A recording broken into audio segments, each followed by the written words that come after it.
दोस्तों, एक बार की बात है, देवी सत्यभामा भगवान श्री कृष्ण के पास आती है और उनसे पूछने लगती है। हे स्वामी, आज मेरे मन में शंका निर्माण हो रही है। कृपया आप मेरी इस शंका का निवारण कीजिए। भगवान श्री कृष्ण कहते हैं, हे प्रिय, तुम्हारे मन में जो भी शंका हो, निसंकोच होकर पूछो। तुम्हारी हर शंका का निवारण करना मेरा कर्तव्य है। तब देवी सत्यभामा बड़ी ही प्रसन्नता से पूछने लगती है। हे प्रभु, आपकी हम तीनों पत्नियां पहले आपको भोजन कराती है और फिर भोजन करती है, नित्य आपकी सेवा करती है, आपके चरण दबाती है। किंतु हे प्रभु, क्या पत्नी को पति के साथ अथवा पति से पहले भोजन करना चाहिए? क्या ऐसा करना उचित होता है? शास्त्र इस विषय में क्या कहते हैं? हे प्रभु, ऐसा वह कौन सा पाप है जिसे करने से स्त्री नरकगामी बन जाती है?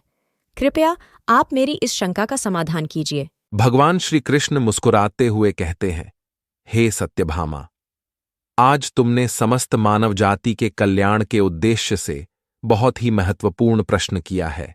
हे देवी, तुमने जो प्रश्न किया है उसका समाधान देवी सुदेवा की कथा सुनने से प्राप्त हो जाएगा। देवी सत्यभामा कहती है, हे प्रभु, ये रानी सुदेवा कौन थी? उनका आचार विचार कैसा था? मेरे मन में उनके विषय में जानने की जिज्ञासा निर्माण हो रही है। श्री कृष्ण कहते हैं, हे सत्यभामा, तुम्हारे आग्रह पर आज मैं तुम्हें रानी सुदेवा की कथा सुनाता हूं। तुम्हारी सभी शंकाओं का समाधान इस प्राचीन कथा में ही है। इस कथा में तुम्हें तुम्हारे सभी प्रश्नों के उत्तर मिल जाएंगे। इसीलिए इस कथा को ध्यानपूर्वक सुनो। जो भी मनुष्य इस कथा को ध्यानपूर्वक सुनता है और इसका प्रचार करता है, वह सौभाग्यशाली बनता है। उसे कभी नरक की प्राप्ति नहीं होती है। फिर देवी सत्यभामा कहती है, हे स्वामी, मैं इस कथा को अवश्य ध्यानपूर्वक सुनूंगी। कृपया आप इस कथा को कहिए। भगवान श्री कृष्ण कहते हैं, हे सत्यभामा, फिर सुनो इस कथा को। प्राचीन काल में अयोध्यापुरी में महाराज इक्ष्वाकु राज्य करते थे। वे धर्म का पालन करने वाले, गुणवान, चरित्रवान और अत्यंत कुशल सम्राट थे।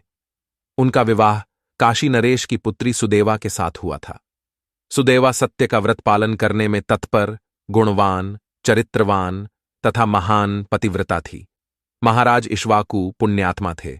उन्होंने अनेक यज्ञ तथा अनेक पुण्य के कार्य किए थे। उन्होंने देवालय बनवाए, पोखरे खुदवाए, अनेक वाटिकाएं बनवाई तथा वे साधु संतों की रक्षा में सदैव ही तत्पर रहते थे। महाराज इक्ष्वाकु के नगर के समीप एक घना जंगल था। उस जंगल में एक सूअर अपनी पत्नी और पुत्र पौत्रों के साथ रहा करता था। वह सूअर बड़ा ही विशालकाय और भयंकर आकार वाला था, जिससे सभी मनुष्य भयभीत रहते थे। उस सूअर के भय से मनुष्य उस वन के मार्ग से जाने से डरने लगते थे। फिर जब यह बात महाराज इक्ष्वाकु को पता चली, तो उन्होंने उस सूअर का शिकार करने का सोचा। और फिर एक दिन महाराज अपनी पत्नी सुदेवा तथा अनेक सैनिकों और कुत्तों को लेकर उस वन में शिकार करने के लिए चले गए। महाराज बड़े पराक्रमी थे। उन्होंने अनेक विशालकाय शेरों का तथा राक्षसों का वध किया था। इसीलिए वे इस भयंकर सूअर से नगरवासियों की रक्षा करने के लिए उस वन में उस सूअर का शिकार करने के लिए आ गए। जब उस भयंकर आकार वाले सूअर ने महाराज को वन की तरफ आता देखा, तो वह सूअर अपनी पत्नी से कहने लगा, हे प्रिय, देखो, ये कौशल देश के महान सम्राट इक्ष्वाकु है। वे महापराक्रमी और महातेजस्वी हैं और वे इस वन में मेरी शिकार करने के लिए आ रहे हैं। उनके साथ बहुत से कुत्ते और व्याध है। इसमें तनिक भी संदेह नहीं है कि वे मुझ पर ही प्रहार करेंगे। महाराज बड़े पुण्यात्मा हैं। ये राजाओं के भी राजा है। समस्त विश्व इनके अधीन है।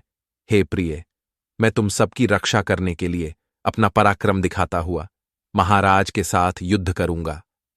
अगर युद्ध में मैंने इनको पराजित कर दिया, तो तीनों लोकों में मेरी कीर्ति हो जाएगी, और यदि मैं इनके हाथ से मारा भी गया, तो मुझे इस सूअर के जन्म से छुटकारा मिलेगा और मैं विष्णु लोक को चला जाऊंगा। मेरे पिछले जन्म के पाप के कारण ही मुझे सूअर का जन्म प्राप्त हुआ है। हे प्रिय, तुम मेरा मोह छोड़कर हमारे पुत्र और पौत्रों को लेकर पर्वत की गुफा में चली जाओ। अब समय आ गया है कि मैं अपने पूर्व जन्मों के पापों से मुक्त हो जाऊं। जब महाराज के बाण मेरे शरीर को घायल कर देंगे, तो एक एक बाण से मेरे पूर्व जन्म के पाप नष्ट हो जाएंगे। फिर उस सूअर की पत्नी बोलने लगती है, हे नाथ, हमारे बच्चे आपके ही पराक्रम और साहस के कारण इस वन में निर्भय होकर विचरण करते हैं, कोमल कोमल फूलों का आहार ग्रहण करते हैं। आप ही के कारण इन्हें शेर, सियार आदि जंगली जानवरों का भय नहीं है, क्योंकि आप ही इनकी रक्षा करते हैं। आपके भीषण रूप को देखकर कोई भी शिकारी हमारी शिकार करने के लिए इस वन में नहीं आता है। अगर आपकी मृत्यु हो जाएगी तो फिर मेरी और हमारे पुत्रों की रक्षा कौन करेगा? आपके बिना हम असहाय हो जाएंगे। पति के बिना मेरा क्या होगा? उत्तम सुवर्ण के गहने, आभूषण, वस्त्र पहनकर भी कोई भी स्त्री पति के बिना शोभा नहीं पाती है। पति से ही स्त्री को सौंदर्य और शोभा प्राप्त होती है। आपके बिना मेरा जीवन भी नष्ट हो जाएगा। हे नाथ, हे प्राणेश्वर, आपके बगैर मैं जीवित नहीं रह सकती। हे नाथ, मैं सच सच कहती हूँ, आपके साथ यदि मुझे नरक में भी डाल दिया जाए तो भी मैं खुशी खुशी आपके साथ चली आऊंगी। इसीलिए आप महाराज के सामने मत जाइए। आप भी हमारे साथ पर्वत की कंदर में चलिए। हम वहीं छिपकर बैठ जाते हैं। आप जीवन की इच्छा छोड़कर अपनी पत्नी और पुत्र को अकेला छोड़कर जा रहे हो। इससे आपको क्या लाभ होगा? फिर वह सूअर कहता है, हे प्रिय, तुम वीरों के धर्म को नहीं जानती हो, इसीलिए ऐसा कह रही हो। यदि शत्रु वीरों को ललकारता है, युद्ध के लिए निमंत्रण देता है, तो वीर पुरुष को लोभ और भय से कायर की भांति ऐसे छिपकर नहीं भागना चाहिए। ऐसे पुरुष को 1000 युगों के लिए कुंभीपाक नरक में डालकर पकाया जाता है। वीर पुरुष अगर शत्रु का सामना करता है और लड़ते हुए वीर गति को प्राप्त होता है तो उसे मृत्यु के बाद दिव्य लोकों की प्राप्ति होती है। आज महाराज इक्ष्वाकु हमारे पास युद्ध करने के लिए आए हैं। वे हमारे अतिथि हैं और अतिथि का अनादर नहीं करना चाहिए। अतिथि का अनादर साक्षात भगवान विष्णु का अपमान होता है। इसीलिए उनके साथ युद्ध करना मेरा कर्तव्य है। फिर वह सूअर की पत्नी बोलती है, हे प्राणनाथ, ठीक है, यदि आप महाराज के साथ युद्ध करना चाहते हैं तो मैं भी आपके साथ रहकर आपका पराक्रम देखूंगी। इतना कहकर उस सूअर की पत्नी ने अपने पुत्रों को बुलाकर कहा, हे पुत्रों, मेरी बात सुनो। आज युद्ध भूमि में अतिथि आए हैं। उनका सत्कार करने के लिए और उनसे युद्ध करने के लिए तुम्हारे पिता जा रहे हैं और उनके साथ मैं भी जा रही हूं। इसीलिए तुम सभी अपने भाइयों को लेकर पर्वत की गुफा में जाकर छिप जाओ। महाराज, इक्ष्वाकु बड़े बलवान हैं। वे इस युद्ध में हमारा संहार कर डालेंगे। इसीलिए तुम लोग यहां से भाग जाओ और अपने प्राण बचाओ। फिर वह सूअर के छोटे छोटे बच्चे बोलने लगे, हे मां, जो पुत्र अपने माता पिता को संकट में छोड़कर भाग जाते हैं वे महापापी होते हैं। उन्हें घोर नरक में डाला जाता है। जो निर्दयी पुत्र अपनी मां का दूध पीकर उसे दुख में छोड़कर भाग जाता है, जो पुत्र अपने बाप को विपत्ति में देखकर छोड़कर चला जाता है, वह कीड़ों से भरे हुए दुर्गंधी युक्त नरक में गिरता है। इसीलिए हे मां, हम लोग आपको छोड़कर नहीं जाएंगे। फिर वह सूअर, उसकी पत्नी और उसके बच्चे सभी युद्ध के लिए तैयार हो जाते हैं और युद्ध भूमि की ओर निकल पड़ते हैं। सभी छोटे छोटे सूअर अपने पिता और माता की चारों ओर से रक्षा करने लगते हैं। उधर महाराज इक्ष्वाकु अपनी सेना के साथ उस स्थान पर आ जाते हैं और अपने सामने खड़े सूअरों को देखकर बड़े बड़े शूरवीर योद्धाओं को सूअरों का शिकार करने के लिए आगे भेजते हैं। वे सभी बलवान शूरवीर योद्धा हाथ में तलवार और भाले लेकर सूअरों पर आक्रमण करने लगते हैं। फिर सूअरों और राजा के सैनिकों के बीच भीषण युद्ध होता है। सभी एक दूसरे पर भीषण प्रहार करने लगते हैं। सूअर अपने दांतों से सैनिकों को मारने लगते हैं तो सैनिक अपने भालों से सूअरों को मारने लगते हैं। इस युद्ध में अनेक सूअर मर खप गए, कितने ही घायल हुए और महाराज के अनेक सिपाही भी मर गए और घायल हुए। अब केवल वह सूअर, उसकी पत्नी और उसके कुछ 5-7 पुत्र ही बचे थे। अपने सभी पुत्रों को मरा हुआ देखकर सूअर की पत्नी भयभीत हो गई और अपने पति से कहने लगी, हे नाथ, मुझे और इन बालकों को लेकर यहां से चलो, नहीं तो हमारा वंश नष्ट हो जाएगा। कृपया हम सभी अपने प्राण बचाकर भाग चलते हैं, नहीं तो महाराज हम सभी को मार डालेंगे। फिर सूअर कहने लगता है, हे प्रिय, 2 शेरों के बीच में एक सूअर पानी पी सकता है, लेकिन 2 सूअरों के बीच में एक शेर पानी नहीं पी सकता। सूअर जाति में ऐसा बल देखा जाता है, इसी कारण से सूअर से सभी भयभीत हो जाते हैं। अगर इस समय पर मैं मृत्यु के भय से भाग जाऊंगा तो मेरे सूअर जाति की प्रसिद्धि नष्ट हो जाएगी। इसीलिए हे प्रिय, तुम हमारे बच्चों को लेकर यहां से चली जाओ और सुखपूर्वक जीवन व्यतीत करो।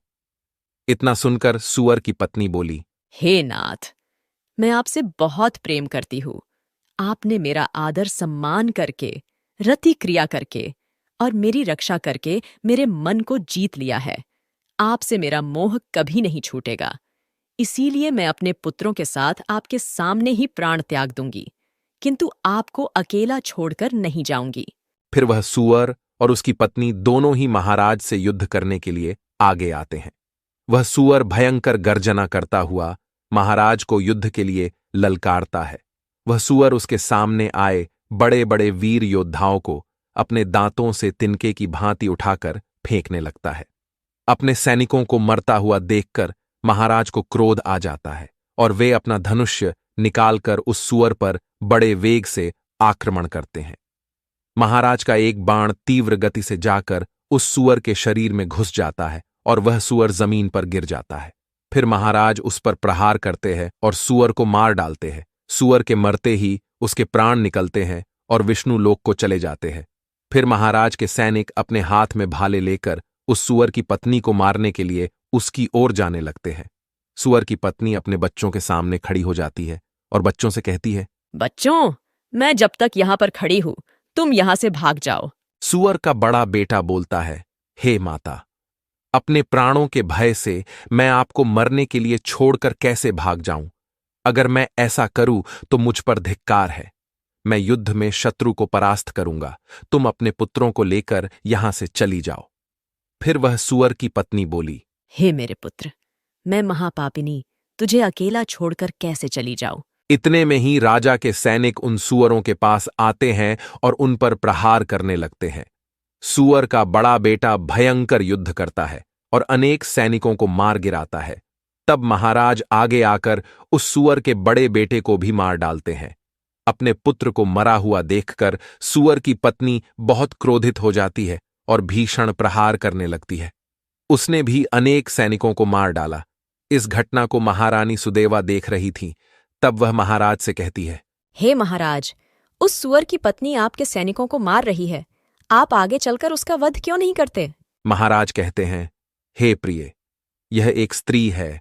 मेरा यह वचन है कि मैं स्त्री का वध नहीं करूंगा। स्त्री का वध करने से महापाप लगता है। इसीलिए मैं उस सूअर की पत्नी को ना खुद मार रहा हूं और ना किसी को उसे मारने के लिए भेज रहा हूं। मुझे स्त्री का वध करने में बड़ा भय लगता है। इतना कहकर महाराज चुप हो गए। फिर महाराज की सेना में भार्गव नाम का एक बलवान सिपाही था। उसने उस सूअर की पत्नी पर प्रहार किया और उसे जमीन पर गिरा दिया। सूअर की पत्नी मूर्छित होकर जमीन पर गिर पड़ी और लंबी लंबी सांसें लेने लगी। जब रानी सुदेवा ने उस सुअरनी को धरती पर बेहोश अवस्था में देखा तो उन्हें उस सुअरनी पर बड़ी दया आ गई। उन्होंने ठंडा जल उस सुअरनी के मुख में डाला और फिर उसके सारे शरीर पर डाल दिया, जिससे उस सुअरनी को होश आया। सुअरनी ने रानी को उस पर शीतल जल डालते हुए देखा तो वह बहुत प्रसन्न हुई और मनुष्य की वाणी में बोलने लगी, हे देवी, तुमने मुझ पर ठंडा जल डालकर मुझे कष्ट से मुक्ति दिलाई है। तुम्हारा कल्याण हो। सुअरनी के ऐसे वचन सुनकर रानी सुदेवा को बड़ा आश्चर्य हुआ। वह सोचने लगी, ये तो आज मैंने बड़ी विचित्र बात देखी। यह सुअरनी तो मनुष्य की वाणी में सुंदर और स्पष्ट संस्कृत बोल रही है। फिर रानी ने उस सुअरनी से कहा, हे भद्रे, तुम कौन हो? तुम्हारा बर्ताव विचित्र है। पशु होकर भी तुम मनुष्य की वाणी में बोल रही हो। तुम मुझे तुम्हारे पूर्व जन्म का वृतांत सुनाओ। किस कारण से तुम सुअरनी बनी हो? फिर वह सुअरनी कहने लगती है, हे देवी, मेरे पति ने पिछले जन्म में गुरुजनों का अपमान किया था। इसी कारण से उन्हें सूअर का जन्म प्राप्त हुआ है। अब मैं आपको मेरे पूर्व जन्म की कहानी बताती हूँ। हे देवी, कलिंग नाम के देश में श्रीपुर नाम का एक सुंदर नगर था। उस नगर में वसुदत्त नाम के विद्वान ब्राह्मण रहते थे। मैं उसी वसुदत्त ब्राह्मण की पुत्री थी। उन्होंने मेरा नाम सुकन्या रखा था। उस समय उस नगर में मेरे जितनी सुंदर स्त्री कोई और नहीं थी। अपने सौंदर्य और रूप के घमंड में मैं उन्मत्त हो गई थी। मेरी मुस्कान बड़ी मनोहर थी। जब मैं जवान हुई तो मेरा सुंदर रूप और जवानी देखकर मेरी माता को बड़ा भय लगने लगा। वो मेरे पिता से कहने लगी, हे नाथ, अपनी कन्या जवान हो चुकी है उसका विवाह क्यों नहीं कर देते? इसे शीघ्र ही किसी वर को सौंप दीजिए। फिर वह ब्राह्मण बोला, हे कल्याणी, मैं अपनी पुत्री का विवाह उसी पुरुष के साथ करूंगा जो विवाह के बाद मेरे ही घर में निवास करेगा। सुकन्या मुझे बड़ी प्रिय है, मैं इसे अपनी आंखों से दूर नहीं होने देना चाहता। फिर एक दिन शिव शर्मा नाम के जवान विद्वान ब्राह्मण मेरे द्वार पर आ गए। मेरे पिता उसके ज्ञान और कुशलता को देखकर बहुत प्रसन्न हुए और उसे मुझसे विवाह करने के लिए पूछ लिया। फिर मेरे पिता ने उस शिव शर्मा ब्राह्मण से मेरा विवाह कर दिया और वे हमारे साथ ही हमारे घर पर रहने लगे। परंतु मैं अपने माता पिता के लाड प्यार से बिगड़ चुकी थी, अपनी विवेक शक्ति खो चुकी थी। मैंने कभी अपने पति की सेवा नहीं की, कभी उनके चरण स्पर्श नहीं किए। मैं सदा उन्हें क्रूर दृष्टि से देखती थी, उनका अपमान करती थी, उन्हें नाम लेकर पुकारती थी, उनके भोजन से पहले भोजन कर लेती थी। मैं अपने पति से ही खुद को भोजन परोसवा लेती थी। मैं अपनी मर्जी से स्वच्छंद होकर यहाँ वहाँ घूमने लगती थी और बात बात पर अपने पति का अपमान करती थी। मैंने उनके साथ कभी सहवास भी नहीं किया, उन्हें मेरे शरीर को कभी हाथ भी लगाने नहीं दिया। शिव शर्मा बहुत ही शांत स्वभाव के थे। उन्होंने मुझे अनेक दिनों तक सहन किया और फिर एक दिन वे अत्यंत दुखी होकर मुझे छोड़कर चले गए। मेरे पति के जाते ही मेरे पिता बहुत दुखी होकर कहने लगे, हे प्रिय, सुनो, हमारे दामाद हमारी पुत्री को छोड़कर चले गए हैं। हमारी पुत्री ही पापचारिणी थी, दामाद तो विद्वान थे। मैं क्या जानता था कि हमारी पुत्री सुकन्या दुष्ट और कुलनाशिनी होगी। फिर मेरी माता बोली, हे नाथ, हमारी पुत्री आप ही के लाड प्यार से बिगड़ गई है। इसे सही राह पर लाने के लिए आपको ही कुछ करना होगा। पिता के घर में रहने वाली कन्या दुराचारी बन जाती है, इसीलिए कन्या को कभी घर में नहीं रखना चाहिए, उसे उसके पति के पास ही रखना चाहिए। हमारी कन्या बहुत दुष्ट और पापिनी है, आप इसका त्याग करके इसे इसके पति के पास भेज दीजिए। इस प्रकार से माता के वचन सुनकर मेरे पिता बहुत क्रोधित हुए और मुझे कहने लगे, हे दुष्टा, हमारे कुल में कलंक लगाने वाली दुराचारिणी, तेरे ही कारण शिव शर्मा हम सबको छोड़कर चले गए।